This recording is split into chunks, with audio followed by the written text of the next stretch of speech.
Hi, ಇವತ್ತ ನಂದು ಹುಟ್ಟಿದಬ್ಬ. ಇವತ್ತು ಆಕ್ಚುಲಿ ವಿನಯ್ ಊರಿಗೆ ಹೋಗಿದ್ರಲ್ಲ, ಹಂಗಾಗಿ ನನ್ನ ಫೇವ್ರೆಟ್ ಫುಡ್ ಮಾಡ್ಕೊಂಡಿನಿ. ಏನಂದ್ರೆ ಇದು ಪೆಪ್ಪರ್ ಫ್ರೈ, ಅದ್ರ ಜೊತೆಗೆ ಮ್ಯಾಗಿ. ಈ ಮ್ಯಾಗಿ ಒಳಗೆ ಟೊಮ್ಯಾಟೊ ಉಳ್ಳಾಗಡ್ಡಿ ಹಾಕೊಂಡು ಒಗ್ಗರಣೆ ಹಾಕೊಂಡು ಮಾಡ್ತೀವಲ್ಲ, ಅದರ ನಂಗೆ ಭಾಳ ಇಷ್ಟ.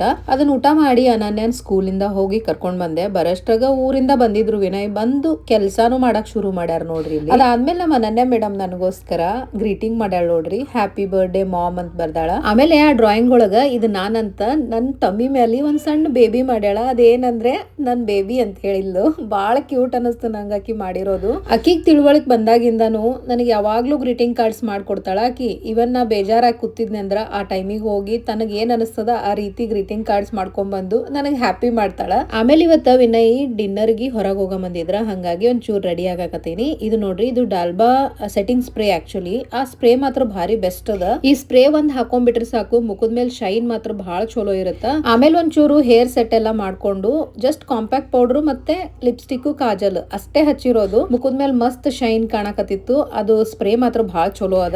ರೆಡಿ ಆಗಿ ಕೆಳಗ್ ಹೋದ್ವಿ. ಹೋಗಿನ್ ಸ್ವಲ್ಪ ಚಳಿ ಇತ್ತು, ಆದ್ರೂ ನಂಗೆ ಒಂಚೂರು ಫೋಟೋ ಶೂಟ್ ಮಾಡ್ಕೊಳ್ಳೋದದ ಅಂತ ಹೇಳಿ ಒಂದ್ 2 ನಿಮಿಷ ಒಂದ್ ಸ್ವಲ್ಪ ಫೋಟೋಸ್ ತಗೊಂಡೆ. ಇವೆಲ್ಲ ಫೋಟೋಸ್ ನಾ ಆಲ್ರೆಡಿ ಅಪ್ಲೋಡ್ ಮಾಡಿದ್ದೆ. ಬಹಳಷ್ಟು ಮಂದಿಗೆ ಇಷ್ಟಾನೂ ಆಗ್ಯದ. ಅದ್ರ ಜೊತೆಗೆ ನನ್ ಬರ್ಡೇ ದಿನ ಬಹಳಷ್ಟು ಮಂದಿ ನಂಗೆ ಪರ್ಸನಲ್ ಆಗಿ ಮೆಸೇಜಸ್ ಎಲ್ಲ ಕಳ್ಸಿರಿ, ವಿಶ್ ಮಾಡಿರಿ. ನಂಗರ ಬಹಳ ಅಂದ್ರೆ ಬಹಳ ಖುಷಿ ಆಯ್ತು. ಅಷ್ಟೆಲ್ಲ ಮೆಸೇಜಸ್ಗೆ ನಾ ಆದಷ್ಟು ಟ್ರೈ ಮಾಡೀನಿ ಎಲ್ಲಾರ್ಗು ರಿಪ್ಲೈ ಮಾಡಕ. ಇನ್ ಕೇಸ್ ನಾ ಯಾರಿಗಾರ ರಿಪ್ಲೈ ಮಾಡಿರ್ಲಿಲ್ಲ ಅಂದ್ರ ಸಾರಿಯಾ. Thank you so much. ಆಮೇಲೆ ನಾವು ಬಂದಿರೋ ರೆಸ್ಟೋರೆಂಟ್ ಹೆಸರು ಥಾಯ್ ರೂಮ್ ಗ್ರ್ಯಾಂಡ್ ಅಂತ ಹೇಳಿ. ಇಲ್ಲಿ ಫುಡ್ ನನಗ ವಿನಯ್ಗ ಬಹಳ ಇಷ್ಟ ಆಗ್ತದ. ನಾವು ಬಹಳಷ್ಟು ಸಲ ಈ ರೆಸ್ಟೋರೆಂಟ್ ಗೆ ಬಂದೀವಿ. ಇವತ್ತ ನನ್ ಬರ್ಡೇ ಅದಂದಿದ್ದಕ್ಕ ಅವ್ರು ಕ್ಯೂಟ್ ಆಗಿ ಕೇಕ್ ನ ಡೆಕೋರೇಟ್ ಮಾಡ್ಕೊಟ್ರು. ನಂಗರ ಬಹಳ ಇಷ್ಟ ಆಯ್ತು. ಕೇಕ್ ಮಾತ್ರ ಅನನ್ಯನ್ ಫೇವ್ರೇಟ್, ಸ್ಟ್ರಾಬೆರಿ ಚೀಸ್ ಕೇಕ್. ಆಕಿಗ್ ಬಹಳ ಇಷ್ಟ, ಆಕಿನೇ ಆರ್ಡರ್ ಮಾಡಿದ್ಲು. ಆಮೇಲೆ ಫುಡ್ ಎಲ್ಲ ತಂದ್ ಕೊಟ್ರು. ಇಲ್ಲಿ ನೋಡ್ರಿ, ಸೂಪ್ ಮತ್ತೆ ತೋಫು ಫ್ರೈ, ಆಮೇಲೆ ರೆಡ್ ಥಾಯ್ ಕರಿ. ಇದು ಅದಾದ್ಮೇಲೆ ಎಗ್ ಪ್ಲಾಂಟ್ ಫ್ರೈ ಹೇಳಿದ್ವಿ. ನಂಗರ ಸೂಪ್ ಮತ್ತೆ ಎಗ್ ಪ್ಲಾಂಟ್ ಫ್ರೈ ಮಾತ್ರ ಬಹಳ ಇಷ್ಟ ಆಯ್ತು. ಬರೀ ಸೂಪ್ ಕುಡ್ಕೊಂಡೆ ಹೊಟ್ಟೆ ತುಂಬಿಸ್ಕೊಂಡೆ, ಊಟ ಜಾಸ್ತಿ ಮಾಡ್ಲೇ ಇಲ್ಲ. ಅನನ್ಯನು ಬರೀ ತೋಫು ಫ್ರೈ ತಿನ್ಲು, ಒಂದ್ ಸ್ವಲ್ಪ ಸೂಪ್ ಕುಡಿದ್ಲು. ಇಲ್ಲಿ ನೋಡ್ರಿ, ಫುಡ್ ಎಲ್ಲ ಉಳಿತು. ಹಂಗಾಗಿ ವಾಪಸ್ ಪ್ಯಾಕ್ ಮಾಡ್ಕೊಂಡು ಮನೆಗೆ ಹೊಂಟೀನಿ.